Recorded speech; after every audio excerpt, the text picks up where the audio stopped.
Hello my fellow party people. Today I am going to show you how I balance my mix and how I process my synths. First of all, why do we have to mix? Most modern productions have a lot going on. In order to hear everything clearly, the mix must be well balanced. If one instrument is too loud, it can make it difficult to hear one or more of the other instruments in the mix. When mixing audio, different elements such as vocals, drums, bass, and instruments are combined to create a final stereo mix. These elements can have different frequencies, dynamics, and stereo placement. If the mix is not balanced properly, some elements may be too loud, while others may be too soft. This can result in an unprofessional or unpleasant listening experience. Let's take a closer look inside our DAW. I created that little loop. Nothing special, really amateurish and standard. But it will be okay for the sense of the video. I didn't touch the mixer and let all sounds as loud as they originally are.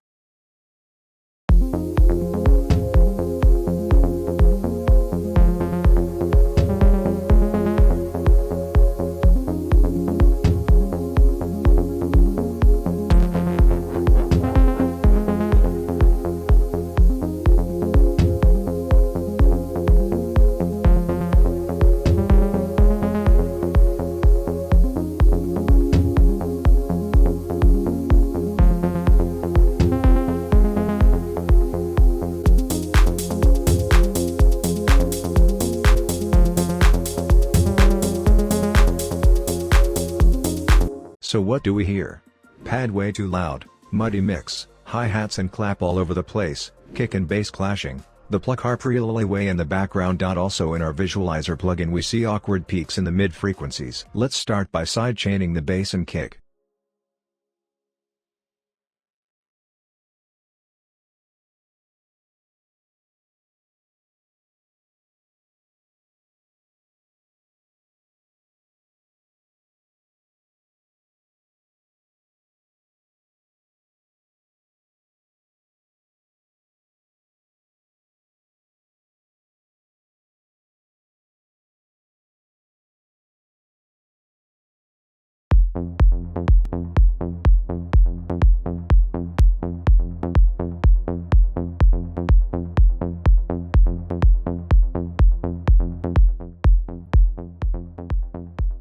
For the rough mix I always go for the kick and bass -6 dB.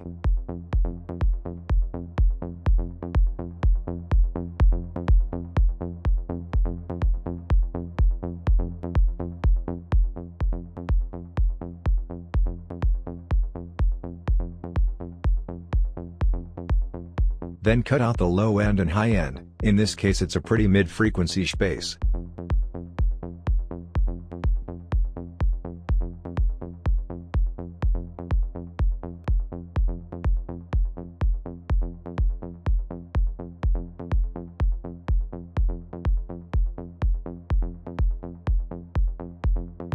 Last thing I do is putting a Saturn II and pushing the high frequencies a bit. Saturn II is a saturation and distortion plugin, and this little plugin does actually a lot to the sound. Does sound like a clean low end. Let's go on with that little pluck harp melody.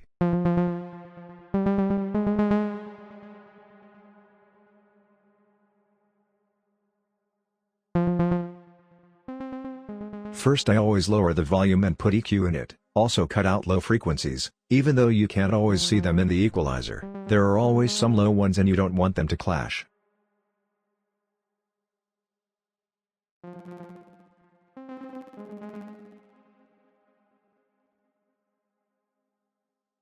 And also Saturn II. It just gives that little crispiness to the sound.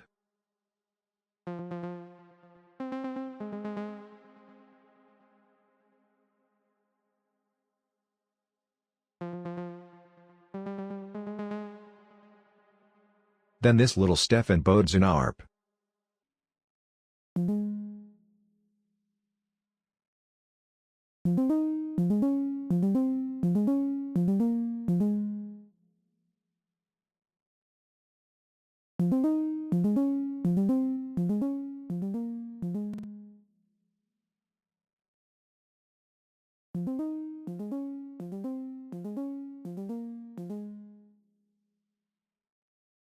Same process as before.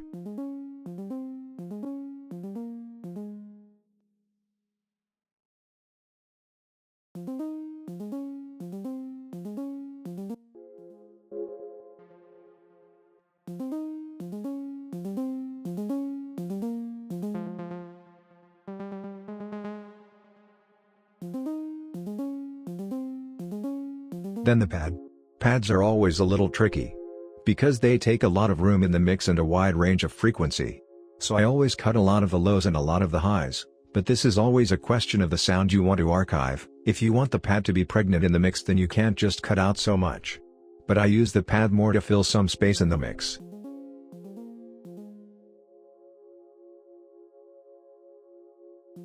Here I listen to the pad together with the plug to get a feeling for the mix. I obviously want the plug to be in the front, so I think that does work.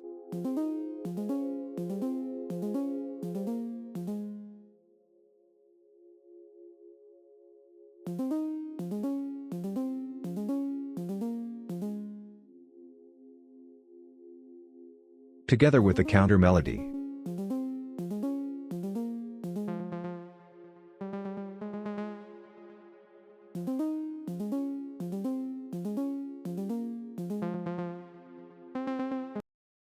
Then I have that little bass effect sound straight out of the Anima song I Think the City Is on Fire, but I'm not sure right now.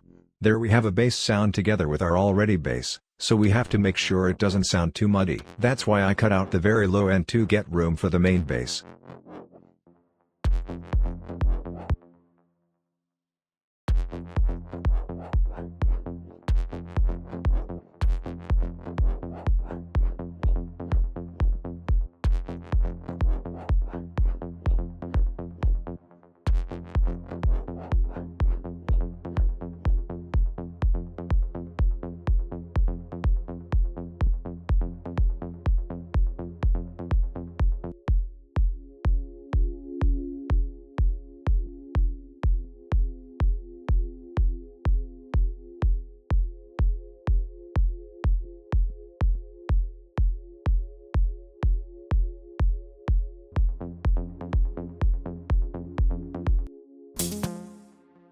Let's go on with the hats and claps.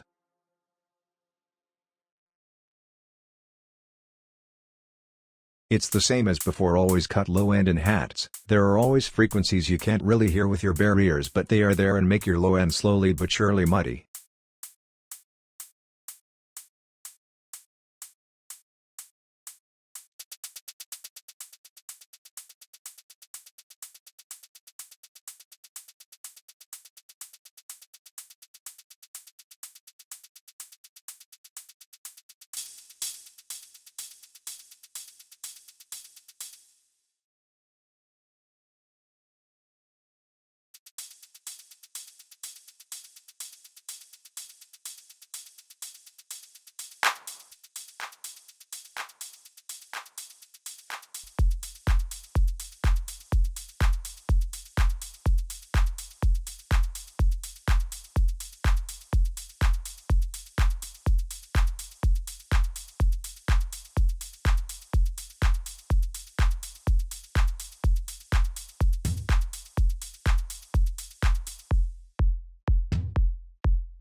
Let's listen to all together.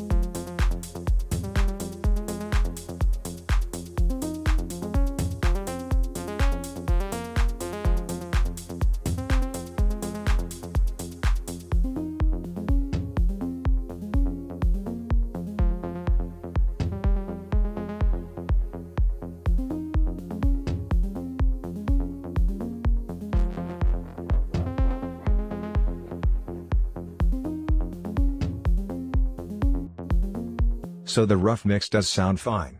Let's get to the stereo width. Stereo width refers to the perceived spatial distance between the audio elements of a stereo recording. In other words, it describes how wide or narrow the sound appears to be, and how much space it occupies in the stereo field. Stereo width can be manipulated in a number of ways during the mixing and mastering process, using techniques such as panning, EQ, and reverb. For example, panning certain elements to the left or right can create a wider stereo image, while EQ can be used to enhance or reduce certain frequency ranges in specific channels to create a more balanced stereo image. Additionally, reverb and delay can be used to add a sense of depth and space to the overall mix. So, we already EQ'd our sounds, let's go on with the reverb and delay to get a wider mix. First thing to say, imagine yourself as a game developer. You create a world, your track is a new world you create. So, you don't create a lot of worlds which overlap at some points. No, you want that one feeling of a perfect world. That's why you shouldn't use many different reverbs and reverb sizes, reverb settings. It will make your track unfamiliar and awkward for the listener. Take that example.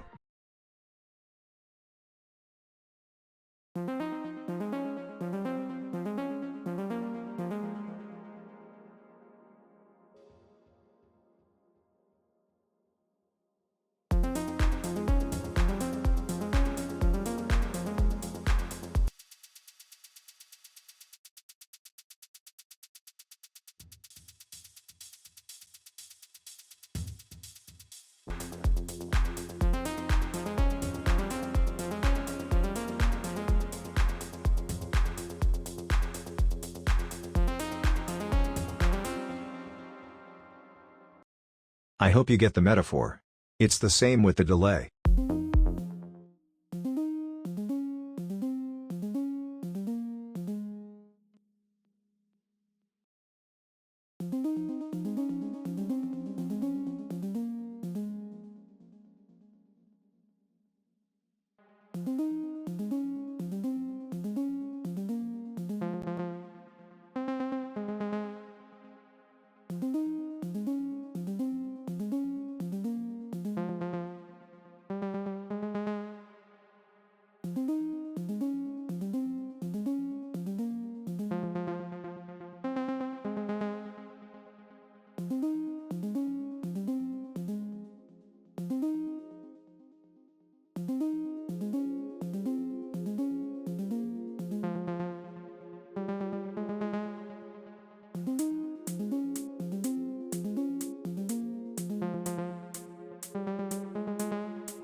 So I usually put the same reverb on all my drums and percussion, then I mostly have my synth reverb, which is a little different but not too much.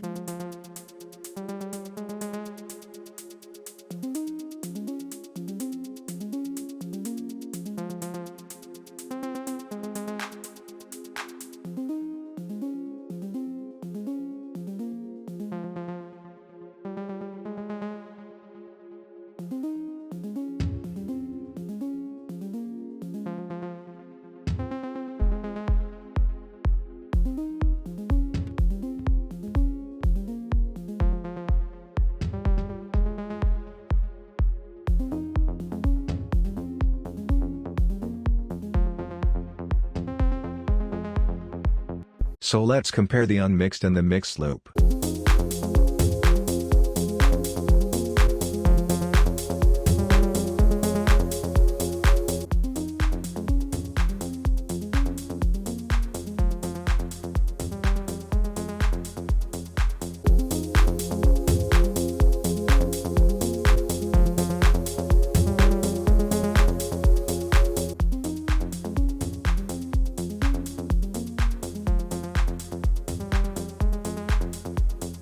So overall, try to archive a mix around -3 to -6 dB. You will need that headroom for the mastering. This is overall how I balance my mix and how I process my synths. I hope you liked the video and might learn something. In my next videos I will show how I master my tracks. And as always, let me know what you would like to see next.